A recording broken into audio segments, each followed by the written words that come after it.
Hello everyone, and welcome back to Skill Up Smart. Today, we're covering one of the most important subjects that nobody teaches properly at school: personal finance. Personal finance simply means managing your own money. Whether you're earning $20,000 a year or $200,000 a year, the principles are largely the same.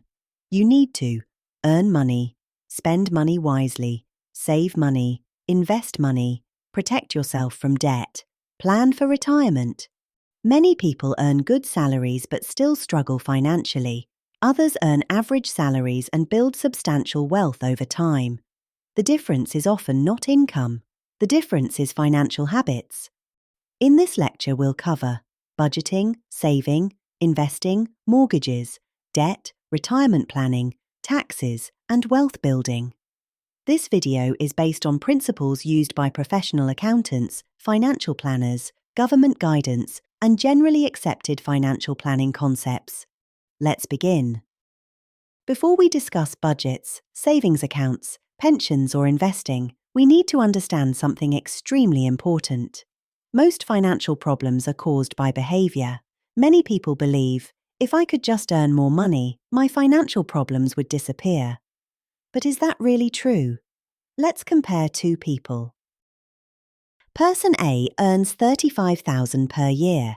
After tax, she takes home approximately $2,350 per month. The person is not wealthy, doesn't drive a luxury car, doesn't wear expensive designer clothes, doesn't go on 5-star holidays. However, the person follows a simple rule. She spends less than she earns. Every month she saves $350 and invests $150. Total monthly saving and investing is $500. Now meet person B. She earns $100,000 per year. After tax, she takes home approximately $5,700 per month. At first glance, she appears successful. She drives a luxury car, has expensive holidays, eats out regularly, buys the latest gadgets. She finances almost everything. Her monthly spending looks something like this: mortgage $2,000, luxury car finance $400, credit card repayments £500, personal loan $350, dining out $500, shopping $500, subscriptions $150, other spending and holiday fund $1,300. She spends everything she earns.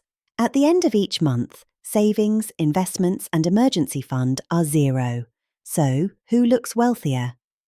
If you met these two in the street, most people would probably think person B is richer, because we can see spending, but we cannot see wealth. You can see the car, clothes, house, and holidays, but you can't see the savings account, pension, investments, and the emergency fund. This is one of the biggest traps in modern society. Many people spend money trying to look rich. Now, fast forward 10 years, let's see what happens. Person A continues saving and investing $500 per month. Person B continues spending everything. After 10 years, Person A has contributed £500 multiplied by 12 months and 10 years, saving $60,000. If invested and earning around 7% annually, they could have approximately $86,000. Person B, despite earning $100,000 per year, invested zero and saved zero. Net worth potentially very little. In fact, many high earners live from payday to payday. The problem is lifestyle inflation. Lifestyle inflation occurs when spending rises every time income rises. For example, salary $25,000, you drive a $5,000 car. Then salary increases to $40,000. You buy a $15,000 car. Salary increases to $60,000. You buy a $30,000 car. So every pay rise disappears. Nothing changes financially. You earn more, you spend more. You stay in exactly the same position. Why people buy things they don't need? Let's be honest. Many purchases are emotional. People rarely buy things because they need them. They buy them because of how they feel. A new car feels successful. A designer handbag feels luxurious. A new phone feels exciting. A holiday feels rewarding. There is nothing wrong with enjoying money. The problem occurs when spending becomes automatic, when every emotional reward comes from spending. The wealth question. Whenever you're about to buy something, ask yourself one question. Will this purchase make me wealthier or simply look wealthier? For example, £2,000 holiday is a wonderful experience, but financially the money is gone.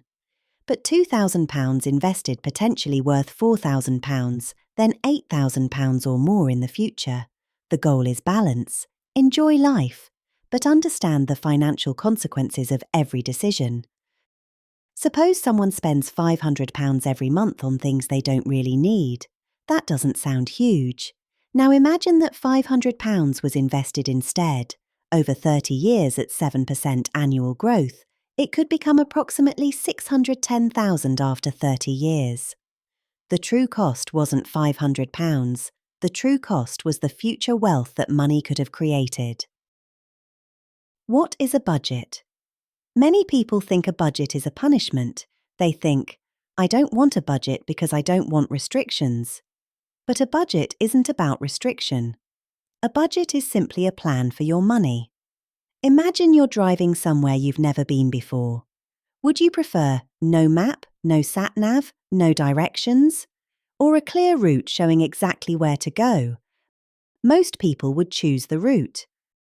A budget does exactly the same thing for your money. It tells your money where to go instead of wondering where it went. Let's meet Alex. Alex earns £3,000 per month after tax. Every month he says, I don't understand where my money goes. He pays his bills, buys food, has a few meals out, a few coffees, a few Amazon purchases, some subscriptions. Nothing seems excessive. Yet at the end of the month his bank balance is close to zero. Let's look at Alex's spending.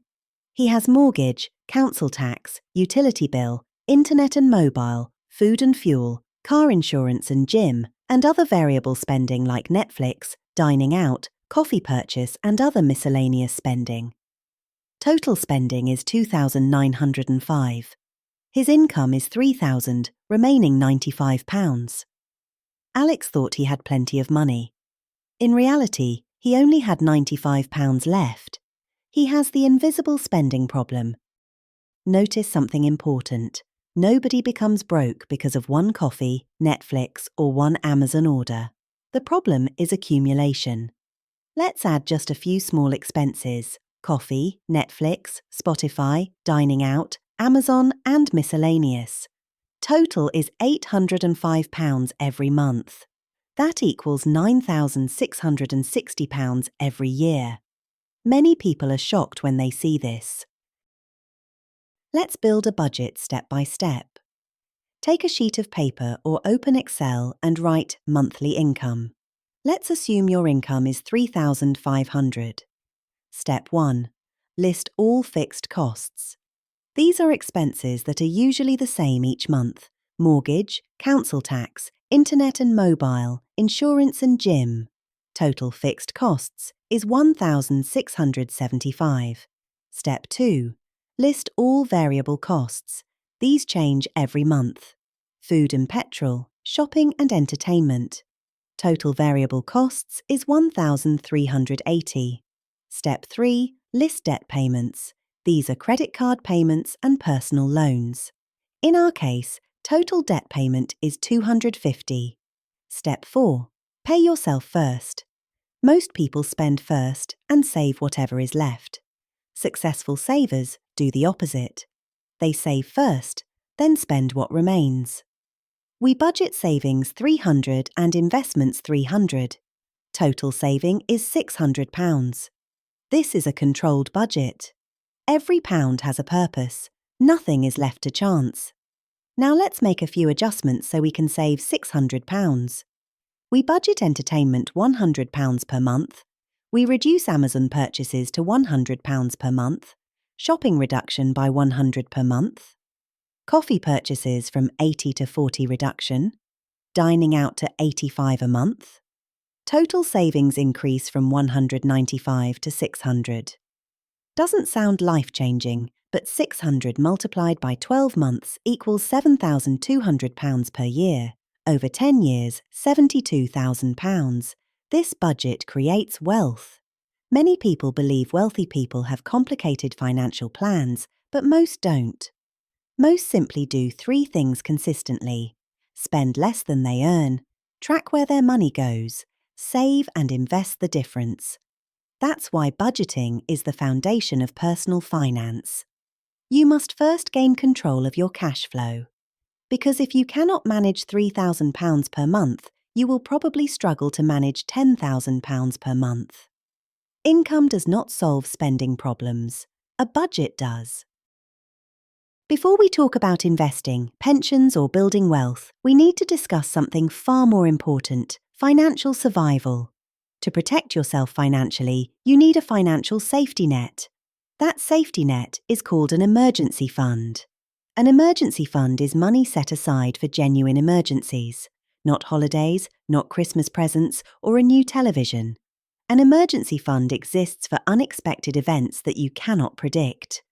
Examples include job loss, boiler breakdown, car repairs, medical cost, or unexpected bills. The purpose is to prevent unexpected expenses becoming debt. Imagine Brian earns £3,000 per month. He pays all his bills. He manages his money reasonably well. But he has no savings. Then suddenly, boiler repair costs £2,000, car repair needs £800, emergency dental treatment £600. Total £3,400. Brian doesn't have this money, so he uses credit cards. The debt wasn't caused by bad behaviour, it was caused by a lack of savings. Let's assume Brian puts £3,400 on a credit card charging 25% interest. If he only makes minimum payments, he could end up paying hundreds or even thousands of pounds in interest. One emergency can create years of financial problems. This is why emergency savings are so important. You should save minimum 3 months of essential expenses. For maximum security, you should have from 9 to 12 months of essential expenses. Emergency savings should be safe, accessible, and available quickly. An emergency fund is not investment money, but protection money. Good places to keep emergency fund are easy access savings accounts, cash ISAs, or premium bonds. Most people think emergency funds are about money. They're actually about stress. Imagine losing your job with £200 in your bank account. Stress levels become extremely high. Now imagine losing your job with £13,200 saved. You have 6 months to find another role. You can attend interviews and negotiate salaries. The money buys time, and time reduces panic. Although I'm using UK examples such as cash ISAs, the principles apply globally. Whether you live in the UK, United States, India, Canada, or Australia, everyone should have an emergency fund, accessible savings, and long-term investments. Let's look at a simple example. This table shows the cost of buying 1 medium cappuccino and 1 lunch every workday. It doesn't seem like much. About £12 per day in the UK and $18 in the United States. But when we multiply that by approximately 240 working days, the annual cost becomes almost £3,000 in the UK and more than $4,000 in the United States. This is why small daily spending deserves our attention. Now compare that with making both at home. The daily cost falls from £12 to less than £3 in the UK and from $18 to just over $4 in the United States. By making one simple change, you keep over £2,000 every year in the UK and over $3,000 in the United States. Coffee isn't the only place where money disappears. Most people have several small spending habits. Individually, they don't seem important, but together they can save several £1,000s or dollars every year. That's money that can go towards an emergency fund, paying off debt, investing, or reducing your mortgage. Wealth is usually built through many small financial decisions repeated consistently over years. Every year, instead of wasting your money, you invest it. If each year's savings earn 6% interest, The money you invested earlier has longer to grow than the money invested later. This is called compound interest. You're not just saving money, you are making your savings work for you. Every year you invest saved £4,716, and the earlier contributions continue earning interest year after year. By year 20, although you've personally contributed only £94,320, which is £4,716 multiplied by 20 years, your investment has grown to approximately £184,000. That's almost £90,000 of growth from compound returns alone. In the United States, saving just over $6,000 every year for 20 years means you've invested just over $132,000, but at a 6% annual return, your investment grows to approximately $258,000. More than $125,000 comes from compound growth, not from additional savings. There are 4 common options to keep your savings. A current account is great for everyday spending, but it usually pays very little interest, so it's not the best place for long-term savings. A high-interest savings account is a much better choice if you want easy access to your money. At the moment, some of the best accounts pay around 5% a year, although the rate can change over time. The downside is that, depending on your income, the interest may be taxable. A cash ISA works in a very similar way, except all of the interest you earn is completely tax-free. If you're saving for the future but still want access to your money, it's one of the most popular options in the UK. Current easy access cash ISAs pay around 4.5%. Finally, there's a fixed cash ISA. Here you agree to lock your money away for a fixed period, usually 1 or 2 years. In return, banks generally offer the highest cash savings rates, currently around 4.7%. The trade-off is that you normally can't access your money without a penalty until the fixed term ends. The key point is that all of these accounts are low risk. They're designed to keep your money safe while earning interest, not to generate high long-term growth. If your goal is to grow wealth over 10, 20 or 30 years, that's where investing comes in. Investments carry more risk than savings accounts, but historically, they've also offered higher long-term returns. Let's look at some of the most common investment options. The first option is buying individual shares, sometimes called stocks. When you buy a share, you become a small part owner of that company. If the company performs well, the share price may rise and you could make money. If the company performs badly, the share price could fall and you could lose money. For example, if you invest $1,000 in Apple, it might grow to $1,500 over time, but it could also fall to $700 if the market turns against it. Investing in a single company carries a relatively high level of risk because everything depends on that one business. Instead of putting all your money into one company, many investors choose an index fund. Think of it like buying a basket instead of buying a single apple. Instead of owning one company, you own small pieces of hundreds of companies. If one company performs poorly, the others help spread the risk. Historically, broad stock market index funds have returned around 7 to 10% a year over long periods, although those returns are never guaranteed. One of the world's most popular investments is an S&P 500 index fund. It simply follows the 500 largest publicly listed companies in the United States. Companies such as Apple, Microsoft, Amazon, Nvidia, and many others are all included automatically. You don't need to choose individual winners because the fund follows the index for you.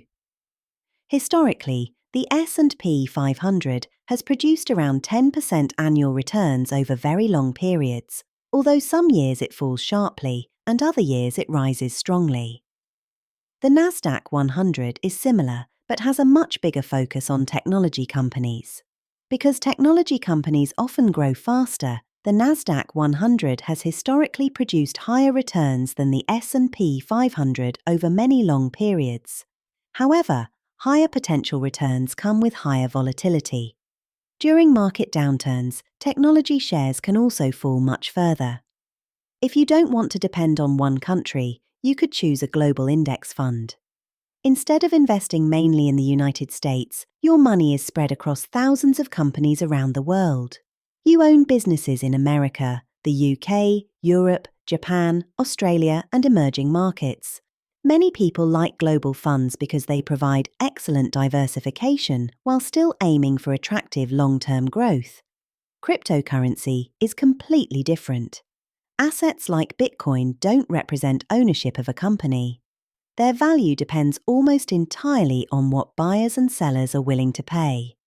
Prices can rise dramatically, but they can also fall dramatically within days or weeks. Finally, there's your pension.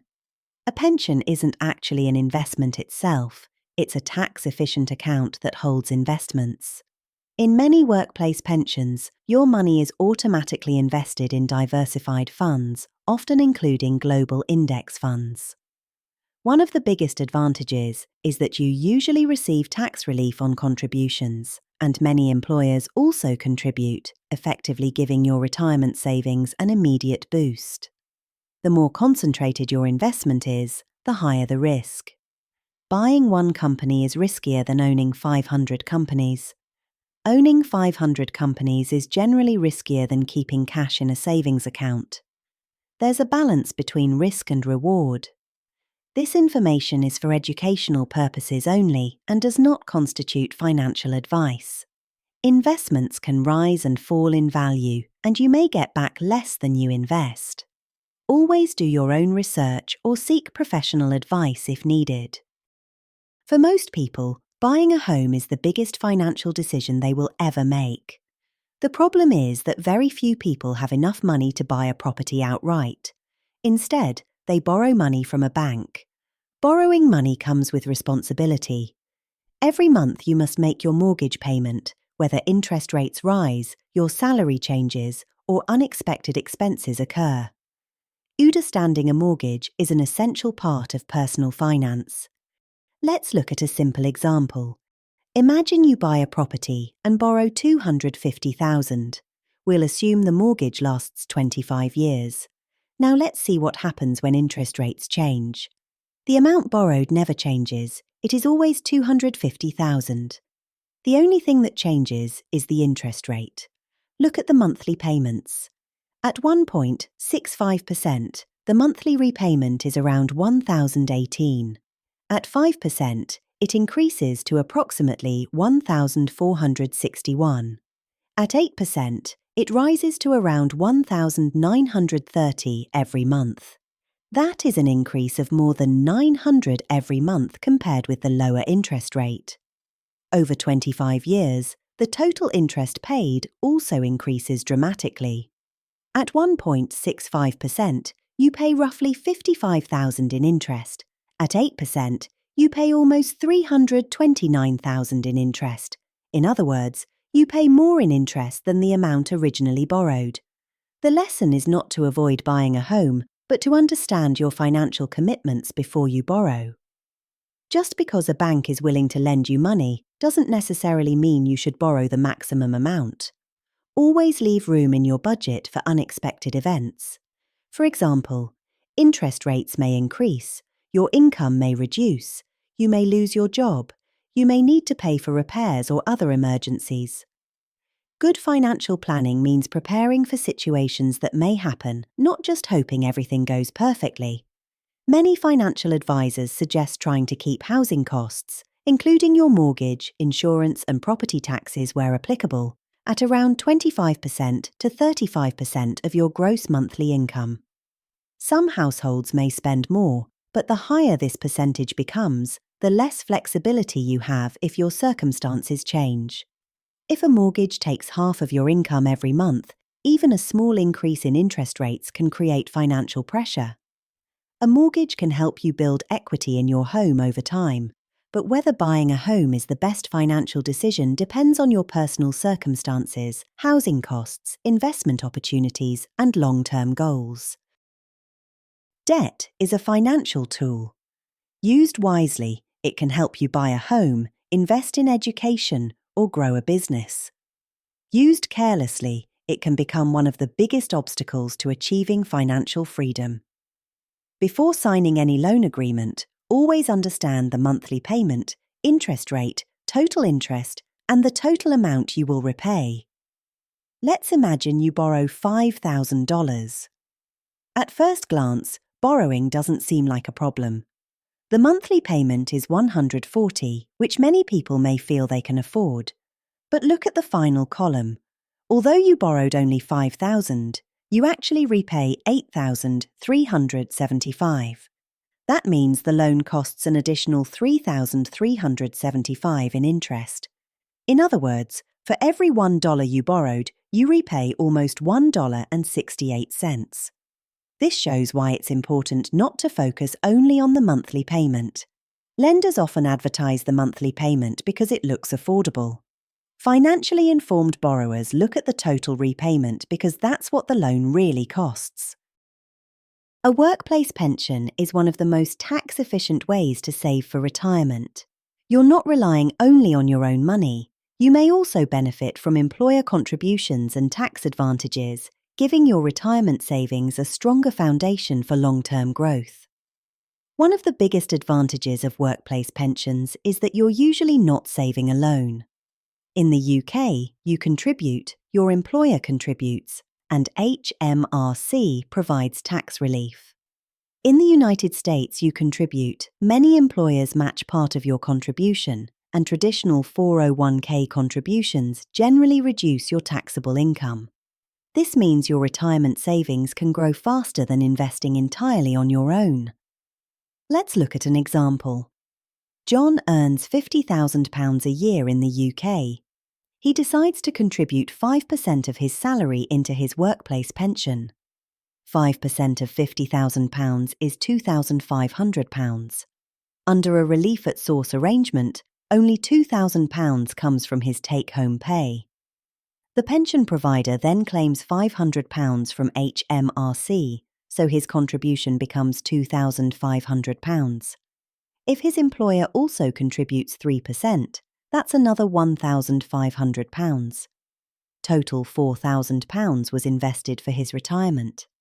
That's one reason pensions can be such a powerful long-term savings tool. Personal finance isn't about becoming rich overnight. It's about making good financial decisions consistently over years.